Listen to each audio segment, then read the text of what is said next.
Hello, Centralia. I'm Shane Lothar. And I'm Rachel Roddy. And this is Centralia on Air. Thank you so much for joining us.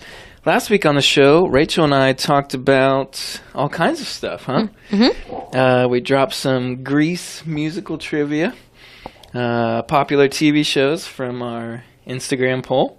What else? My new phone. That's right. Hey, speaking of phones, did you know there's more computing power in your cell phone than all the computers NASA used for the moon landing? This is like blowing my mind, right? Wow. This is probably why weirdos out there think the moon landing was faked. Yeah.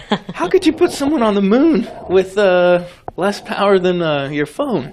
Well, how about this? The first mobile phones went on sale in the U.S. in 1983, and they cost $4,000. $4,000, huh? Mm-hmm. That's almost as much as the new iPhones. Oh. Getting up there. Yeah, they are. We also read that more people in the world have mobile phones than toilets, which is interesting, considering some of us drop their phones in the toilet. Some of us. Yeah. Like people here in the room? Maybe. One of us. Not me. So it must be. Whoops. Oh, Rachel. It was an accident. Was it the back pocket thing? Yeah. Yeah, that's just when you work in a phone store and someone brings their phone in and they say they dropped it in the water or it got wet. Yeah. Don't touch it. Don't take it from them. Even though they're trying to hand it to you. Ugh. Just have them set it down. Because 9 times out of 10, it wasn't just water. It didn't just get wet. It went in the toilet. Yeah, went in the toilet. Do people bring them in like a bag of rice? Sometimes. Dropped it in the toilet. Here it is in a bag of rice. Yeah, that doesn't always work. Right. But yeah, people will try it. Funniest thing I ever heard about something like that. A lady comes in, got her phone wet. I can't remember what happened to it. Maybe it was at the lake or something. But she's like, I think somebody said, "Hey, did you try the bag of rice thing?" And she says, "Well, I would have, but we have a foreign exchange student staying with us right now, and she ate all the rice." Oh, no. Yeah, they were from Korea or something That's like hilarious. that. Yeah, it was very, very funny. I bet. And not racist at all. Yeah, right. Mine was actually clean toilet water that it fell in, though. Yeah. Yeah. That's what they all say. It was clean. It was clean. Bull crap. Mine really was, though. Okay. So you've never done it? Oh, no, definitely. Guys have it easy. Oh. We have phone-sized pockets. Yeah, bigger front pockets. Yeah. Girls' front pockets are basically fake. Right. So I always check my back pockets before I sit down. Good call. Apparently, scientists can actually figure out someone's lifestyle, like their grooming habits or what they had for lunch, or even what medicine they're taking, just by studying the chemicals they find on the surface of your phone. Ugh. Maybe not after it's been in your toilet, though. Or maybe even more, because it has been in your toilet. Okay. Anyways, that was last week. But this is this week. That's right. On today's show, we have Kaskaskia College English professor Clint Stevens in studio. Clint stopped by to talk about his teaching career and what's going on in the KC English department. All right, Clint, thank you so much for being here today. Tell us a little bit about yourself. Hi, well, I'm originally from this area. I went to Salem High School, and after that I was a student at Kaskaskia College. After that, I went down to Southern Illinois University at Carbondale, where I got my English degree. Then I went on to get my master's degree at Southern, and I finished up at the University of Illinois at Urbana-Champaign, where I got my PhD in English. After that, I moved back down here. I married my high school sweetheart, and we've got a couple children. We live in the country outside of Centralia, and I've been teaching at KC going on nearly 9 years, I think. Wow, cool. That's awesome. High school sweetheart. Yeah. Everybody loves a good love story. Yeah. Where did you teach before, Casey? Well, I taught at the universities where I was getting my degree. Okay. And so there you work as a graduate assistant and you teach composition classes and literature classes, and I did that both at SIU and at University of Illinois. Okay, and that's all part of getting your degree? Yeah, it's pretty a nice situation where you teach and that pays for your tuition and all your fees, and you also get a stipend, so you get basically on-the-job training is what you get. Cool. How many classes do you have going this year? This year, how many do I have? I've got a total of 6 this semester, and I usually teach anywhere from 5 to as many as 7, and I'm also doing some tutoring down in our tutoring center. Okay. So tell us a little bit about the tutoring. Well, beginning last semester, I took on a position down there where I wanted to improve our tutoring services, and I developed a tutor training program. And this semester, we had our first group take it, and it's really been going well so far. We've got a talented group of students working down there, and they can tutor just about any subject, although we specialize in English and math. And it's really been a great experience so far. That's great that you took on the initiative like that. Yeah. It's been something I've wanted to do for a while because previously at SIU and also at U of I was a tutor there and did some tutor training there as well, and it's something that I'm really passionate about. I think helping students learn how to learn is one of the key functions of a school, and it was great that I had that opportunity to do that. You can tell you have a true teacher when not only do they want to teach, they want to teach after class. Yeah. What do you enjoy most about teaching at KC? You know, the thing I like most is the enthusiasm of the students, to see them enjoying learning something new. Also, what really moves me a lot is helping a student who didn't have confidence develop confidence, and that really makes me feel good when I help see someone walk across the stage at graduation, and I remember where they started from and see where they got to. I think that's a great experience for all teachers. Yeah. Speaking of confidence, do you have any speech classes that you teach? No, I don't teach any speech. That would be David Quinn and Brandy Wilkins at KC. I remember taking speech, and I remember being very nervous, but now that I'm a teacher, public speaking is not too hard for me. Yep. Yeah, I didn't have to take any speech at KC. I did the dual credit program at Salem, so. So you knocked it out in high school? You knocked it out in high school. There you go. And the teacher enjoyed eating, so it was always like demonstration speeches on food. So Making we would food, we would all bring in food. That's the way to do it. Yeah. Credit. Yeah. I'll have to try that out for writing. Do some recipes for me and bring it in.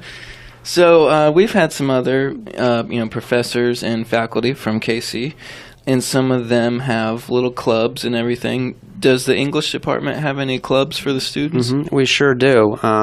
Joshua Woods, who's a professor in the English department, runs the Writers Club, and it's for people, either students, faculty, or staff who are interested in creative writing, and they meet pretty regularly and just discuss their own writing and all things about the publishing industry and all that. It's a really great experience, and it's been going on for a number of years. Okay. Publishing, I was looking at your little bio on KC's website. You've gotten some things published, right? Yeah, I've published a few academic pieces and then a few literary pieces. It's something that I do occasionally now, more for enjoyment than anything else, because at KC my main job is teaching, and that takes up a lot of time.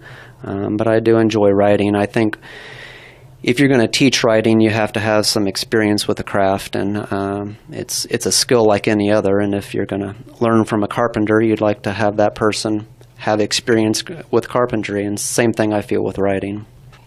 So do you just teach at the main campus, or are you at any of the other? I occasionally teach over at Salem, Okay. But mostly I teach at the main campus. Clint, what are some of the goals you have as a teacher? What are you trying to accomplish with these kids?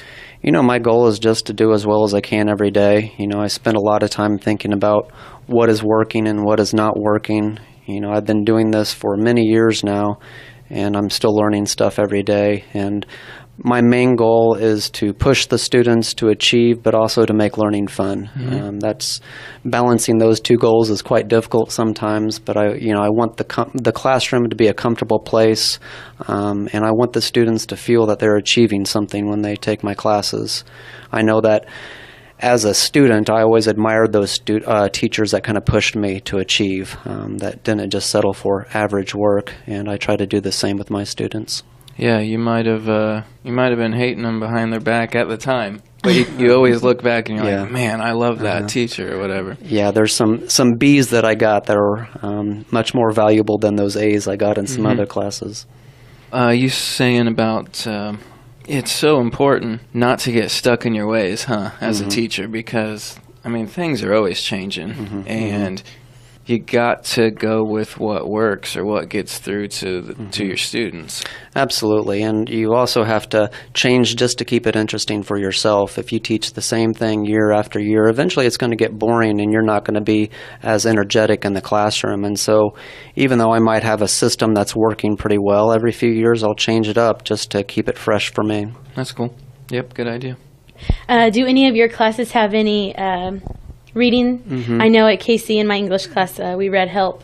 What are some of the books you guys read? You know, we do all kinds of different things. It really depends on the course that we're teaching.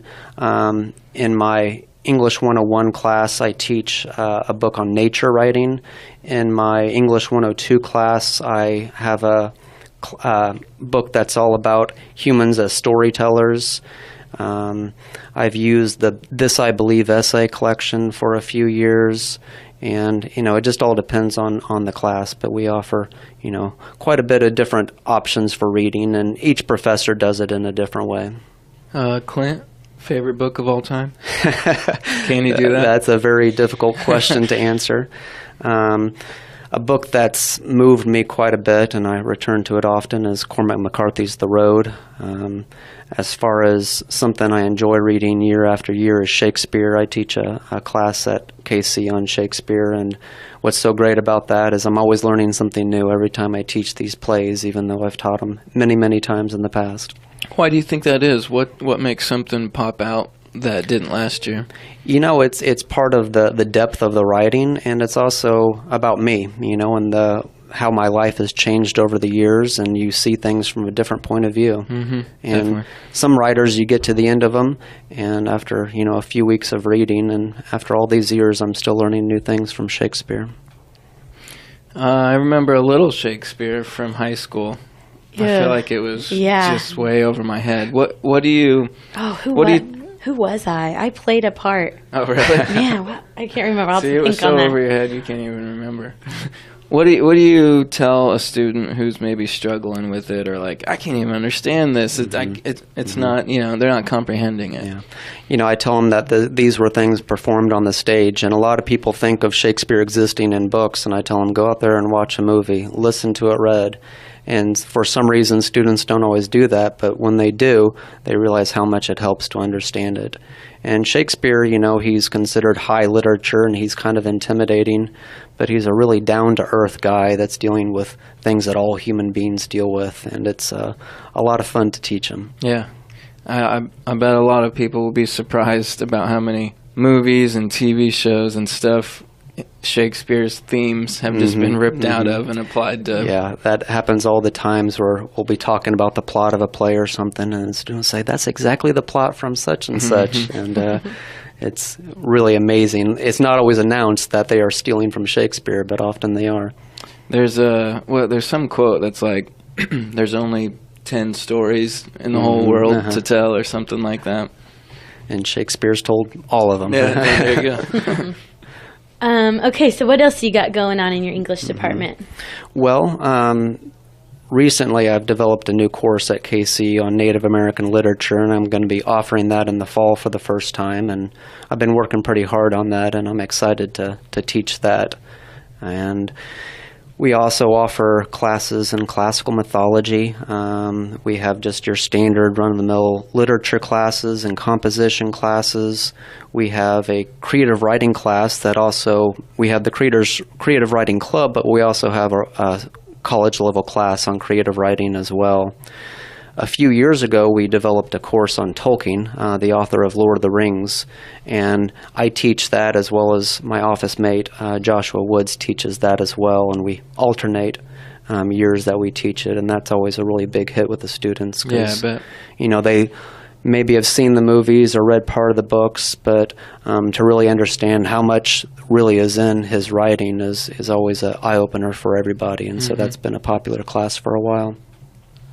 Anything else you'd like to add, Clint? Well, I'd like to mention also that we have the Visiting Writers series that we host each semester, and so we get either a local writer or somebody just from the region to come in and read pieces of their writing and talk about the writing process, and that's really a wonderful thing that our college offers. It's most of us that teach at the college believe that a lot of education happens outside the classroom, and to hear a person who's made a career fully or in part by writing, it's really a great experience, and there's always good turnouts for that. And another thing that we've also recently introduced is a little workshop that's going to be offered in the summer that's for people that would like to learn more about creative writing, and that's also offered by Josh Woods at KC. The local writer thing, that's open to the public and everything? Absolutely, and it's free, open to the public. Usually have some tea or coffee and some cookies too. When's that going on?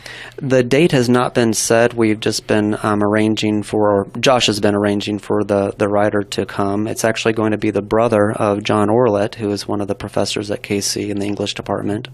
And so that's going to be kind of fun. I believe he writes detective fiction. Okay, cool. Cool. If someone wants to keep a tab on that, to find out when it is happening, where should they go? One of the best things you can do is just contact me. You can either call me on the phone. My number is 545-3238, or you could contact me by email, and my email is cstevens, with a V, at kaskaskia.edu. And for things pertinent to creative writing, you can also contact Josh Woods.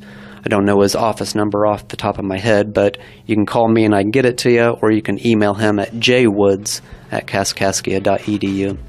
All right. Clint, thank you so much for being here today, and we hope to have you back again sometime. All right. Well, thank you for having me. You're listening to Centralia on Air with Shane and Rachel. Stick around. We'll be right back.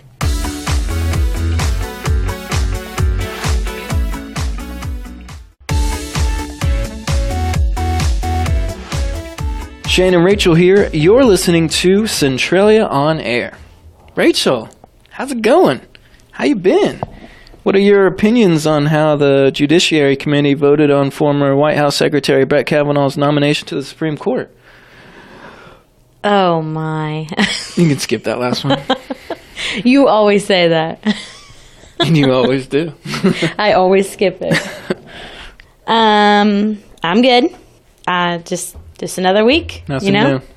Nothing new. Just living life. Mm-hmm. What about you? I had something new. Had some sick kids. Oh, man. Missed a little work, man. Poor kiddos. PSA, there's some 24-hour, 40-hour stomach thing going around. There will be fevers. There will be Okay. other things. Hopefully you're not spreading it here. Yeah, right. I might be gone next week. Oh, okay. How convenient. But you know what? Nobody wants to hear about that, do they? You know what they want? We, the people of these United States, in order to form a more perfect union, we need our pumpkin spice Lattes. Let's talk about our latest Wednesday Wonders Instagram poll. Yeah. So this past Wednesday, we decided to do a fall-themed... Pumpkin versus apple. Yeah. Can't get much more fall than that. So if you don't know what we're talking about, on Wednesdays, we do a poll on our Instagram story where we have hashtag Wednesday Wonders. We ask questions. You vote. This week was pumpkin versus apple. Follow us on Instagram at X95 Radio. Good job. Okay, so what was the first mini battle? Okay, the first mini battle, number one, pumpkin spice lattes versus apple cider. Okay, I'll be honest. I don't drink either one of these things. And you're not a coffee drinker. No, so that cancels out the latte. And I'm not a big apple cider, apple juice guy. Oh. I love apple stuff, but those two, yeah, I don't know. So I have to assume latte blew this out, right? No. No? Apple cider took the win. Shut up. By a landslide. What was the score? Pumpkin spice, 28%. Wow. That is shocking. Apple cider, 72%. Yeah. I was really shocked. What Because did you these. vote for? Oh, me? Apple cider. Oh. I mean, you. Yeah, I love apple cider. Okay. But I'll drink a pumpkin spice latte. But man, there are people out there die hard. Basic white girl meme, right? Yeah. I mean, that's the... You on Instagram, you should have seen all the memes that they had for pumpkin spice lattes. Yeah, I bet. It's crazy. Apple cider, hot or cold? Either. Usually I drink it cold though. Okay. I drink it neither. Okay. Moving on. Okay, moving on. Number 2, pumpkin patch versus apple orchard. Yeah. What'd you pick? What'd I pick? Uh-huh. Pumpkin patch. What'd you pick? Did most people pick pumpkin patch? They sure did. 88% of them did. I was not one of those. And here's why. Because the pumpkin patch is probably more fun in that you're probably there picking out a pumpkin to carve, right? Or decorate. Versus apple orchard. You're just going there to pick some apples, maybe. Yeah. But there's nothing like the smell of an apple orchard. I know. Love that smell. It only came in at 12%, though. I am part of that. I am in the minority. There you go. Okay. Here's a good one. Number 3, pumpkin pie versus apple pie. I'm very interested in this one. Okay, what'd you pick first? Yeah, okay. Apple pie. That's what you picked? Yeah. That's what I picked. Because besides one of these next picks, I actually don't care for pumpkin tasting things. Oh. Pumpkin pie, ugh, I can't do it. Apple pie all the way. Okay. Ice cream on top of your apple pie? Yeah. Or whipped cream on top of your pumpkin pie? If I ate pumpkin pie, it'd be whipped cream on top. But apple pie with some vanilla ice cream, game over. Yeah. I'm done. So that's what most people thought too. Oh, really? Apple pie, 53%. Oh, it's close then, huh? For a win. But pumpkin pie did come in at 47%. Yeah. That was close. Yep. Okay, what's next? Next up, number 4, pumpkin seeds versus candy apples. This was a little stretch for us. Yeah. They are both things you eat. We couldn't put apple seeds. Yeah, but I started looking up about pumpkin seeds. Mm-hmm. They're really healthy for you. Really? They're really good for you.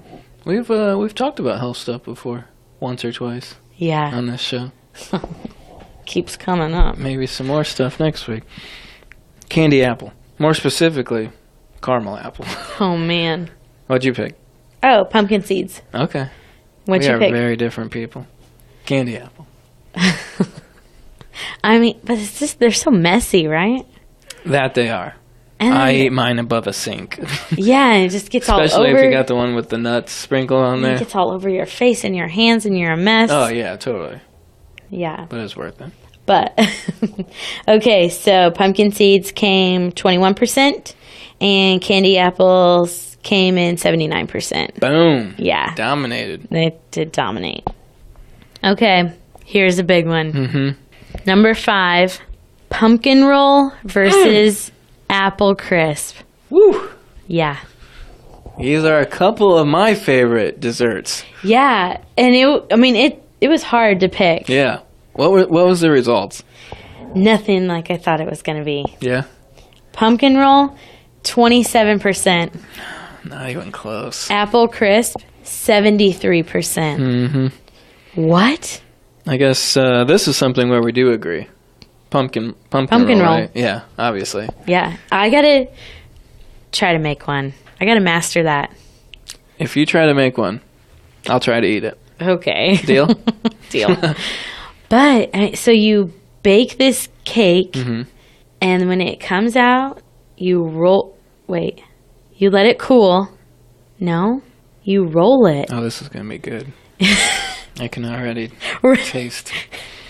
I found a good recipe, and I was like, okay, so you roll it into like a towel, and then you let it cool, all rolled up. Okay. Then you unroll it, and then that's when you spread all the cream cheese So goodness. there's a pre-roll. There's a pre-roll, post-roll. and then another roll. Okay.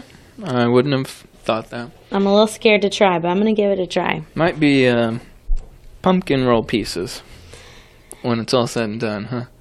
Yeah. Yeah. I saw somebody make it into a cake instead of trying to roll it. Yeah. We'll see. Yeah, we'll see how it goes. No, I picked pumpkin roll too.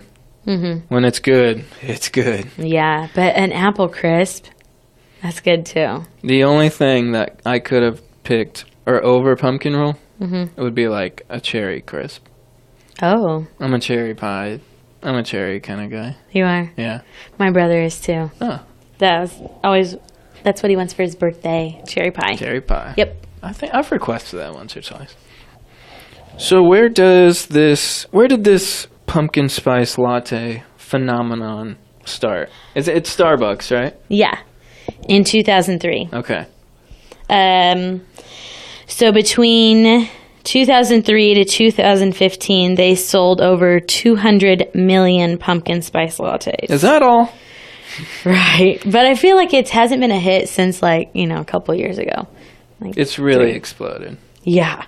Like it's become its own. It's like a national phenomenon. Yeah, definitely. It's entered pop culture. So in 2015, they changed the recipe to include pumpkin and remove the artificial flavor or color. Oh, so now Yeah. it's even more natural? Yeah. That's cool. Mm-hmm. Most things go the other way. I know. What the heck were people drinking before that? I don't know. So if you had one between 2015 or Please. 2003 to 2015. Please go see your doctor immediately. Shane and Rachel here. You're listening to Centralia on Air. Shane and I just got done giving you our hashtag Wednesday Wonders on Instagram. Check out every Wednesday on our story for hashtag Wednesday Wonders. I don't know what the poll will be this week. Suspense. Yes. You're listening to Centralia on Air with Shane and Rachel. We'll be right back with the community calendar.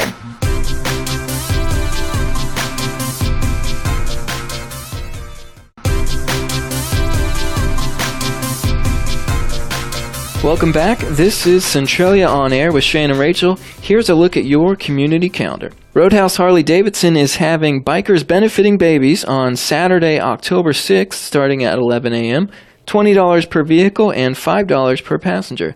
Live music by Levi Lloyd. Hey, is this going to be babies on bikes? I'm not sure. I don't know. You should probably check out Roadhouse's Facebook page for more information. Yeah, or I'm website. curious. They have a good website. Yeah. I Yeah. want to see some babies on bikes. Some And- biker babies. Biker babies. Oh, dressed in Leather. Leather. I'm sure they have it. Oh, yeah. Okay, Celebrate Centralia will take place on Saturday, October 13th from 4 to 10, a festival of art, wine, and music. The event will be located on Broadway between the streets of Poplar and Elm. We've got another Roadhouse Harley-Davidson shindig. Boo with the Blue. Yeah. Little trunk or treat party with the Mount Vernon Police Department. It's taking place in the mall parking lot with prizes, giveaways, a DJ, and games. Wear your favorite costume and come hang out on Saturday, October 13th from 6 p.m. to 8 p.m. Cedarhurst in Mount Vernon presents Witch's Brew on Saturday, October 13th, starting at 6:30. Storyteller Sherry Norfolk will share spooky stories for kids of all ages. Admission $5 per person, and kids 12 and under are free. Free popcorn, apple cider, and Halloween costumes are welcome. No free pumpkin spice lattes. Yeah, don't get those kids jacked up on coffee. Hello. Evan and Angel's Fight for Sid's 4th annual 5K run, vendor fair, and silent auction. That's on Saturday, October 13th at Veterans Memorial Park in Mount Vernon and inside the Rollin Lewis building from 9 to 1. Family Fun Day benefiting Oliver Myers on Sunday, October 21st from noon to 7 at the Centralia Moose. Food, silent auction, laser tag, and so much more. Wristbands will be $20 or $5 for 6 tickets. St. Dominic Parish in Breeze is having a rummage and bake sale Saturday, October 25th through the 28th. And the 92nd Annual Centralia Halloween Parade will be on Saturday, October 27th, starting at 7 p.m. And a look at your local blood drives. Wednesday, October 17th at Salem Community Center from noon to 6. Thursday, October 18th at Carlisle High School from 11:30 to 5:30. And Friday, October 19th at Salem Community High School from 8:30 to 2. And that's a look at your community calendar on X95 in the Big 1210. If you have an event you would like to share with us, you can email wiley1210@gmail.com. Or for more information about these events and others, check out our website at x95radio.com. That's it for this week. If you want to comment on anything, hit us up on Facebook or Twitter or Instagram at X95 Radio. If you like what you heard today, come back next Sunday at 11 on X95 in the Big 1210. You can also find past shows on YouTube. And for our X95 listeners, be sure to check out Party Playhouse tonight starting at 6 and Slow Jam starting at 11. Thank you so much for listening, and until next time, she's Rachel Roddy. And he's Shane Lothar. And this was Centralia On Air.